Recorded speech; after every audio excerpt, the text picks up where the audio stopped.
Okay, we're here with Jennifer Hughes this morning, and she has worked for Dwight Eisenhower, and we're going to get a chance to see Dwight again at the Marquee. And tell us about the shows, how popular they've been.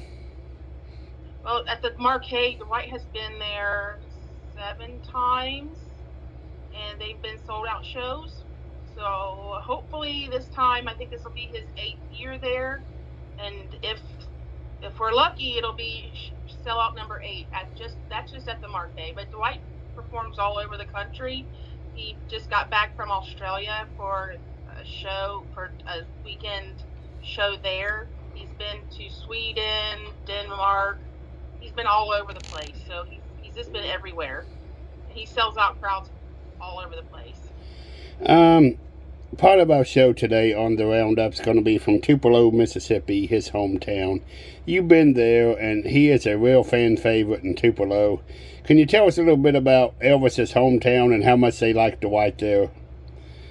Well, Dwight, I believe, competed in their contest that they have every year. It's usually the first weekend of June, I think, it's in June. Their festival, and the ultimate then goes on to the winner. There goes to Elvis Week, and Tupelo is maybe 45 minutes from Memphis, if that. So it's very close to Memphis, and so you have a lot of the people that love Elvis that live in the Memphis area as well as Tupelo. But Tupelo really has embraced the spirit of Elvis. They have his home there. They have um, like a museum about Elvis and the birthplace. So they really love Elvis in general. But then when you have someone like Dwight who really embraces the persona of Elvis, the talent, the voice, the mannerisms, and how he deals with the fans, he's very much like Elvis. He's a very giving performer. So it's great to see that someone can connect to someone that performed and has been gone for over 40 years to be, well, Dwight just turned 43, to be 43 years old and still bringing that to this day. How did you get connected with Dwight? And tell us about some of the. I know you do a lot of marketing for him and shows. And tell us a little bit about what you're always in this organization. Well, my role in the organization, I'm a director of his fan club. But about 20 some years ago, Dwight performed at the Festival of Flags in Oak Hill, where I live now, and I'm a council member. So I'm very involved in the Oak Hill community. But I'd never seen Dwight before. I'd never seen an Elvis impersonator or a tribute artist or anything like that. So I went to the Festival of Flags, just thinking it's going to be a joke. You just don't know. I'd never seen that before. All I saw was the jokey type of Elvis impersonators. However, here's this young guy on stage with a jumpsuit and he's singing Elvis songs. So I'm like, that has to be karaoke tracks. There's no way this guy who looks like Elvis, but not Elvis, to sing like Elvis's voice. And he's changed some of the words in the songs just to prove that he wasn't a karaoke singer, and it was his voice. It was not Elvis's voice. And I was a fan since then. We went to a lot of his shows, and in about 2006, 2007 timeframe, Dwight decided to move to Orlando, Florida for better opportunities in performing more shows. And he asked me and a group together to run his fan club from his hometown to keep it going. So I've been doing this for about 20 years, and as things have gone on, I've become a producer of shows, booking his shows sometimes. We've done group cruises, bus trips. So, and now we do a weekend, a VIP weekend, we call it, in Winter Haven, Florida, where Dwight now lives. And we do a weekend where people fly in from all over the country. We had someone there last year from Qatar. So it's really great that no matter where Dwight goes, I'm able to kind of tag along and promote his talent. It's not just Elvis. He's not just Elvis impersonator or tribute artist. He can sing whatever you want him to sing. And he even does a tribute to Elton John, which, if people don't know, he's going to be performing that at the Marquee in December. Dwight, he certainly has come. He's certainly a story of coming from a small town and Yeah. certainly somewhat like Elvis, coming from a small area. Although Tupelo's a little bit bigger than our area, but still coming from a small area and really hitting it nationally. Well, see, Dwight came from Meigs County in Pomeroy, Middleport area. That's where he grew up. So he came from Appalachia.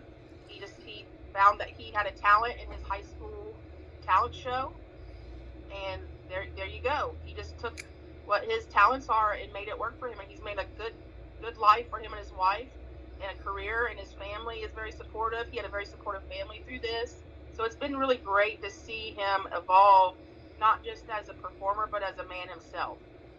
And the final thing I want to talk to you about, that they love him at Graceland, and he's really transponded with almost anything Elvis was connected with, including Graceland. Right. And he must have worked awful hard to make all those connections. He must have an incredible organization working for him. He does.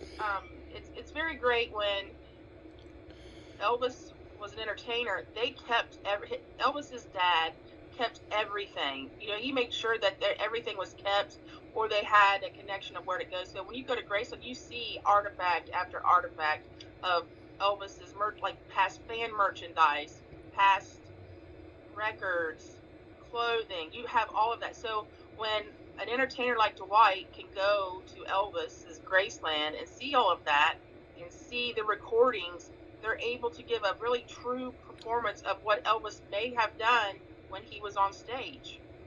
So Graceland's they've done a really great job of archiving everything of Elvis. So if you're an Elvis fan, start watch an Elvis movie, like the new Elvis movie that has Austin Butler Elvis. It's pretty good.